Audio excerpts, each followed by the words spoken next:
కాంగ్రెస్ అగ్రనేత రాహుల్ గాంధీ ప్రధాని నరేంద్ర మోడీపై మంగళవారం విమర్శలు గుప్పించారు. దేశవ్యాప్తంగా నీట్ పరీక్షపై విద్యార్థులు, విపక్షాలు ధర్నా చేస్తున్నా ప్రధాని ఎందుకు స్పందించట్లేదని ప్రశ్నించారు. నీట్ పరీక్ష విషయంలో మౌనం వహిస్తున్న ప్రధానికి వ్యతిరేకంగా కాంగ్రెస్ తమ గళాన్ని వినిపిస్తుందన్నారు.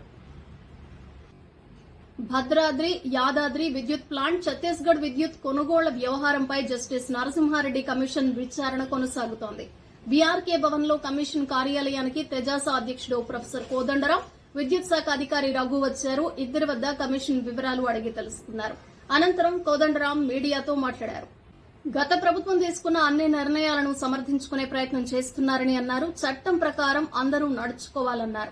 ప్రజా సంక్షేమం కోసం ప్రభుత్వం తన అధికారాన్ని ఉపయోగించాలన్నారు. అభివృద్ది అంటే ఒకరిద్దరికి లాభం చేయడం కాదన్నారు. గత ప్రభుత్వ నిర్ణయాల వల్ల సాధారణ ప్రజానికానికి ఇబ్బందులు తలెత్తాయన్నారు. ఆ తప్పిదాలపై క్రిమినల్ చర్యలకు వెనకాడవద్దని కోదండరాం కోరారు.